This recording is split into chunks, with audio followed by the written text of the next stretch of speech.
We now have 7 poses in a row that go from one to the next. So let's list them.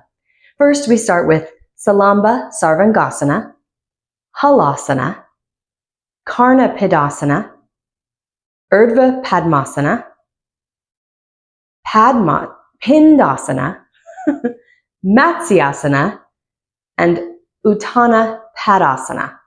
That's quite a lot. Let's go through them slowly, and then we're going to link them all together. So, salamba sarvangasana. Salamba means supported. Sarva, all. Anga, limb. All limbs supported. Salamba sarvangasana. Halasana. Hala means plow. Plow pose. Halasana. Karnipidasana. Karna is ear. Pinda or pida is pressure. Karnipidasana. Ear pressure pose. Karnipidasana. Urdhva padmasana. Urdhva upward. We know that word from Surya Namaskara A. Urdhva upward. Padma lotus. Upward lotus pose. Urdhva padasana. Pindasana. Pinda is embryo pose. You might get the idea of what that one is. Pindasana. Matsyasana. Matsya is fish. Fish pose. Matsyasana. And finally, uttana padasana. Uttana, extended. Pada, leg or foot. Uttana padasana. Whew, it's a lot. So, what did we just come from in our finishing series? We just moved from Setu Bandha Sarvangasana or Urdhva Dhanurasana, bridge poses, into Paschimottanasana, forward fold. Then we do a vinyasa, and when we leap through our vinyasa, we always come onto our back. So you come from down dog, you bring yourself through, and you come onto your back and go directly up into salamba sarvangasana. Shoulder stand, maybe you might recognize. So we're trying to walk our hands as high as we can up our back so that our back and legs are all straight. And then our feet make Barbie feet. So our toes extend, but the tops of the feet are lengthened, like you're in a Barbie heel or something like that. And you hold this pose for 5 breaths. Now I am looking at the camera. You should be looking straight overhead. Just didn't know what my microphone would do. We don't want to put pressure on our neck. 5 breaths here. Inhale. Exhale, move into halasana. Your legs come down overhead. Press your hands to the floor. Clasp them together and try to touch the toes on the ground. Halasana. Holding here for 5 breaths.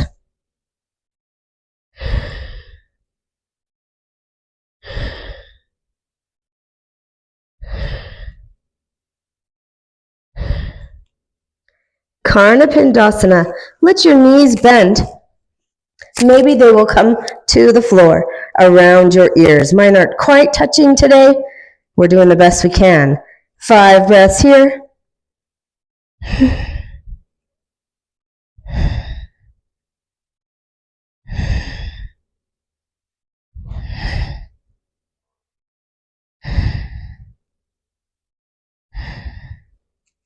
Urdhva padmasana. Prop your back so that you can bring yourself into a lotus pose in the air. Then take your arms in front. My arms are long, so this pose always is awkward for me. Take your arms in front to prop them. If you have shorter arms, you will have straight arms here, and you're balancing in that pose. I just can't quite get the angle with my long arms and my short torso. So you're holding here. Uttana padasana. 5 breaths.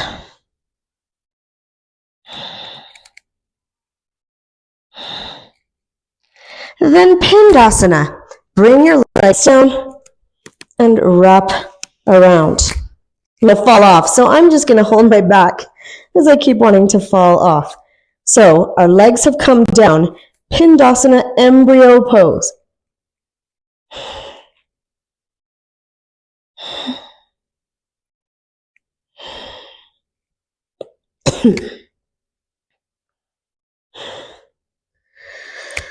Come on down to matsyasana. Legs on the floor, we're still in lotus. Grab your toes and arch up onto the top of the head. Legs down, on our elbows just a little bit. On the top of the head. Sorry, that pose makes me cough. Gets my throat chakra. Matsyasana. Fish pose. And then release into uttana padasana. Up on our head once again, so we arch our back. Head to the floor, elbows on the ground. Lift your toes and lift the arms. Uttana padasana.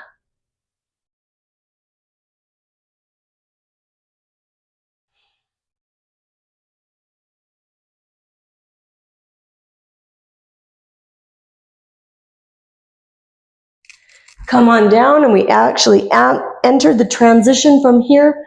We'll get into that in another segment. Let's talk about how we can modify all of that madness.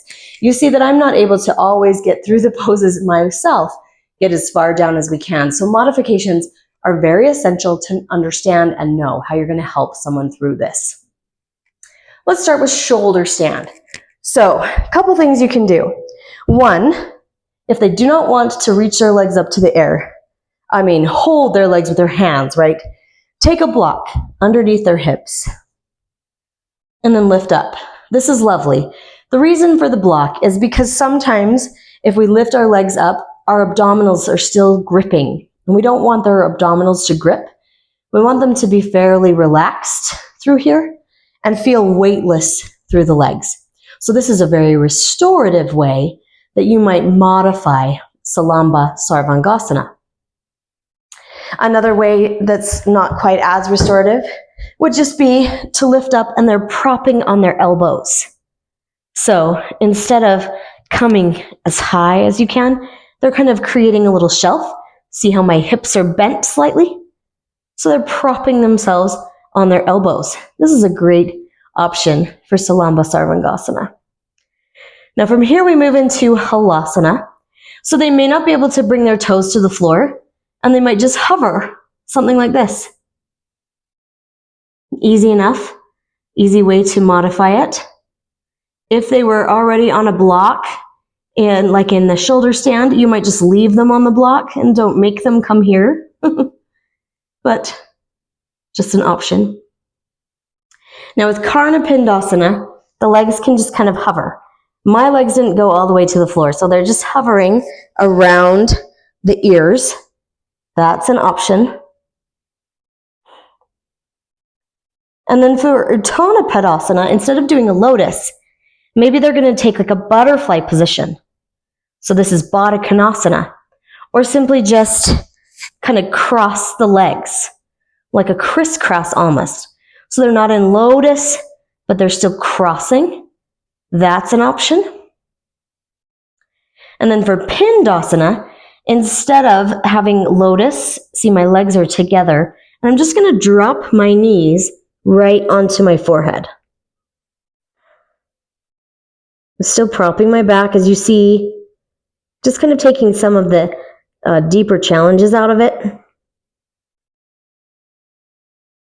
Then when they come down to matsyasana, if they're not in lotus, I would just have them come back to this supta padasana, so a butterfly pose on the floor, elbows on the ground and your hands just resting around your thighs, and to lift from here.